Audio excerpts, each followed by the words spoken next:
Your kids could get free or low-cost health coverage from Medicaid or CHIP. Even if you've applied before, they may be eligible now. Kids up to age 19 are covered for checkups, vaccines, dentist visits, hospital care, and more. And if they already have Medicaid or CHIP, remember to renew every year. Visit insurekidsnow.gov or call 877-KIDS-NOW. Paid for by the U.S. Department of Health and Human Services.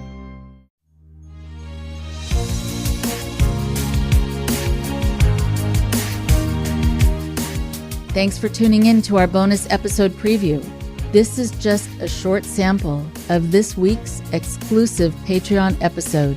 You can hear the episode in its entirety by becoming a member at patreon.com/IndoctriNation, where you'll gain access to all of our exclusive episodes and merchandise.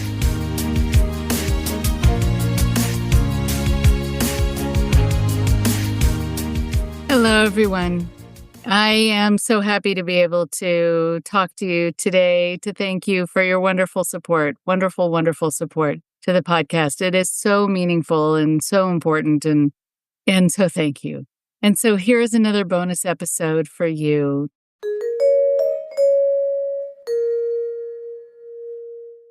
Today we're going to be talking about the watchful eye that a lot of people talk to me about.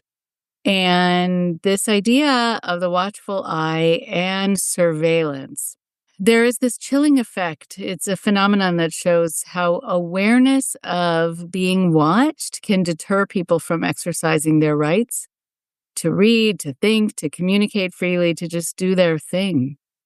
And actually, there have been different studies about this. And so it is a very powerful tool used by cults, manipulators, and controlling systems.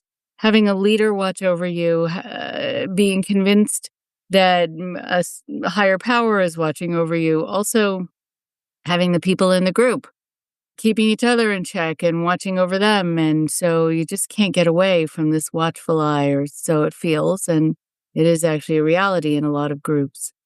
So let's talk about surveillance. What is surveillance? Surveillance is the monitoring of behavior and many activities, or all your activities, and information for the purpose of information gathering, for the purpose of influence, for the purpose of managing you and managing the whole environment, and the purpose of directing people.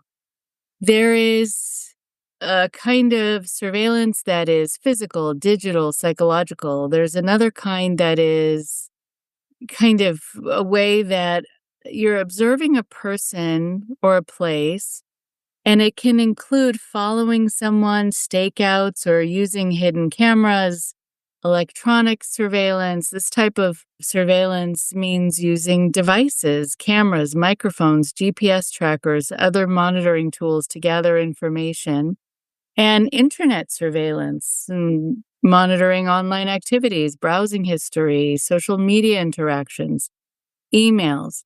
Aerial surveillance. This includes the use of drones or aircraft to observe from above. Satellite surveillance. This involves using satellites to capture images and data from space.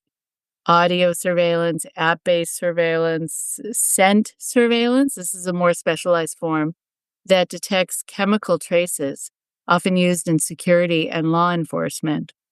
I remember years ago hearing this story, and this is before the internet, and this is before kind of very sophisticated ways of doing surveillance, that there was this preacher who wanted the people within his megachurch to believe that he knew who was there to be healed, and he knew what they needed to be healed from, and he would put the Spirit of God in them by pushing back on their forehead and having them fall backwards, and then they would be able to walk again or something. And I mean, of course they couldn't, but they, I think through placebo or just through getting so caught up in the fervor of the moment, were able to, even for a second. But he would stand on this stage in this megachurch and close his eyes and put his hands out like God was directing him to point at someone. And he would pick someone out of the crowd of like 15,000 people who were there.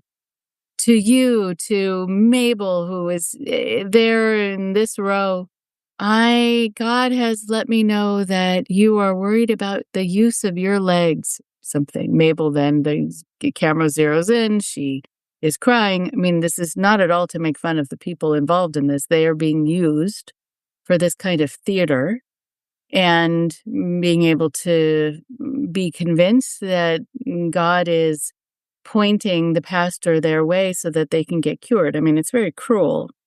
And so then the pastor will go over and have someone stand behind Mabel, and he'll push on her head and have her fall, and then have Mabel maybe walk, but probably with some assistance.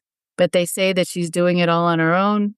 Whatever the situation is, there was someone who was involved in doing an expose on this church. And he had worked for a PI, and he had equipment that could pick up on certain kinds of electronic monitoring and sounds. And he noticed when he was watching what they were doing that every once in a while, the person who was working for the church who would go rushing over to whoever was being cured, he would put his finger on his ear like he had some kind of earpiece. So he thought, there must be some kind of listening device happening where they're communicating with each other. And then he was able to record, not the conversation that happened before Mabel was cured, quote unquote, but what happened at the next Sunday service. And he was able to see that they were kind of having conversations with people in the congregation and just striking up conversations. And, it seems like, you're feeling a little shaky today. Is everything okay? Oh, yes, I just had heart surgery, etc. And, I hope you do better. Well, they didn't know that information was then going to be transmitted to the pastor.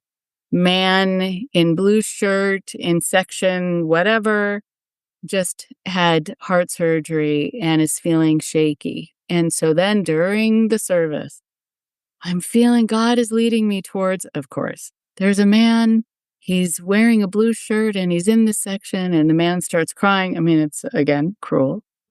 And the person doing this expose recorded all of this communication going back and forth.